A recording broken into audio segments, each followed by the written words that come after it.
think of anything else. I think I would just be doing art. So for me, it's very special to be here and at the Krishna Kriti festival and with you in Hyderabad.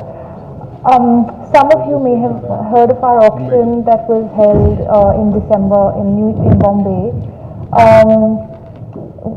Christie's in India is fairly small. We were 3 people till last year, and now we're about 6.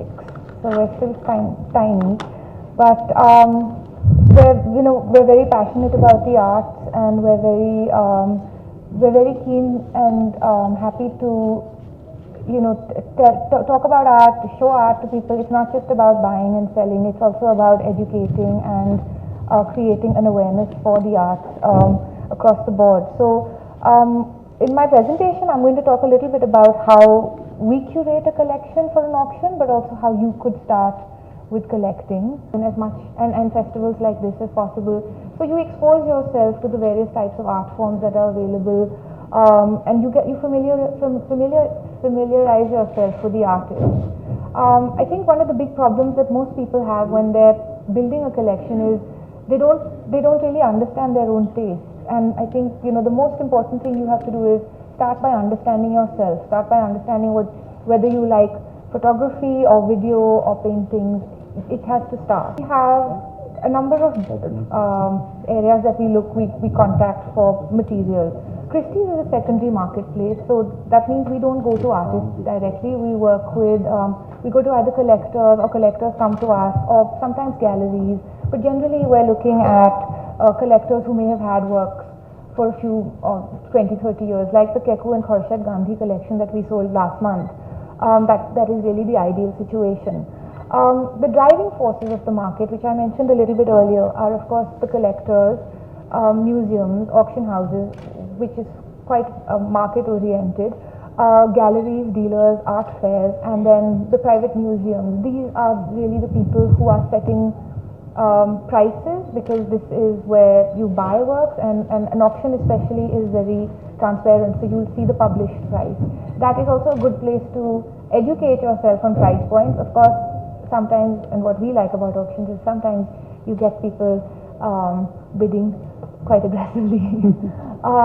And what are the challenges that you face as an auction house in getting a collection together? It's really there has been a lot of speculation in the past few years with art, and it's something that we don't suggest or advise at all. We really think you need to buy what you like, and if you're lucky, it'll appreciate in sort of financial terms. But even if it doesn't, at least you've got something you like.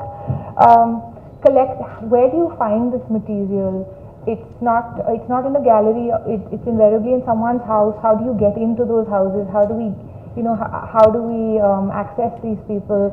How do we find the archival material that provides more information and anecdotes to each of the paintings you're selling? Who authenticates, and where do you find the provenance? Again, that goes back to archival material, because for an auction, if you're dealing with you have a work by Amrita Shergill, invariably it's been either published or you have a picture of it in someone's house in the last 50 years. And conservation, like I mentioned, sometimes if a work is badly damaged, it affects the price. And then what are the medias that, the different sort of mediums that we're looking at, including in an auction. I already mentioned that we're sourcing property from collectors and galleries and other people, but a large amount of what we do in India for Christie's is travel. And I'm here in Hyderabad, but I was in Delhi last week, and I'll be in Chennai the following week, and then we're in Delhi again. So it's really about getting to know who your clients' tastes and interests, and whether they're looking at, for buyers and sellers, you look at what are the trends, and I think that's what you would also do if you were, as a collector, you would go to Bombay, look at the galleries there. India is more or less unified, but there are artists specific to Hyderabad. Similarly, in Chennai, there are Delhi-based artists, and the more you see, the more you understand. And then, of course, discoveries and meeting people, which is a great part of it.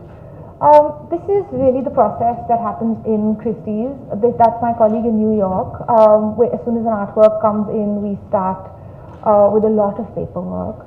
and we start cataloging it and making. That's our office in Bombay before we had any storage, and we were overwhelmed by I think 200 works that suddenly landed up.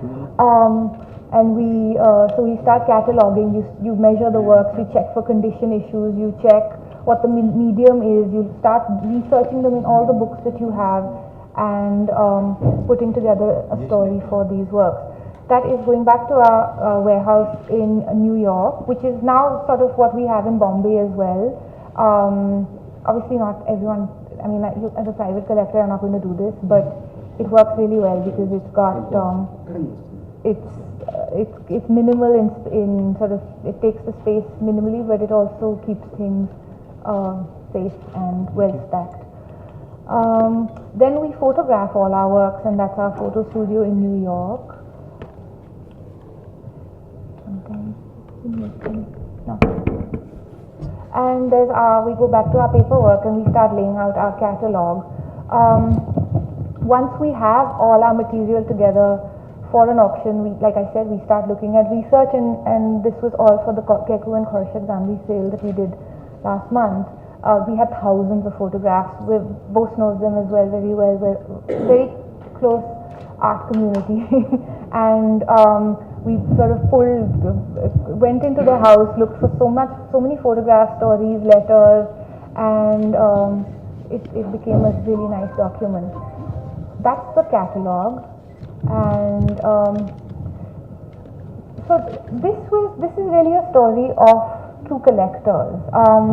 Keku and Khorshad Gandhi were started in the 50s with a framing shop in Bombay. In the early 40s, Keku started getting involved with a lot of the art societies in Bombay, and if you know, the Progressive Art Group had just started. There was a lot of societies that were coming up, and Keku, even though his family was in a different business, was interested in working with these artists. He started a framing store called Chemical Molding, which came to be known as Chem Mold in '53 in Bombay, and thereafter he opened, I think it was in the 40s, and then he moved to Calcutta, and then they finally opened a gallery in Bombay. So they had these three, in Delhi as well, and so they had these three galleries, and while they exhibited, they also collected the works.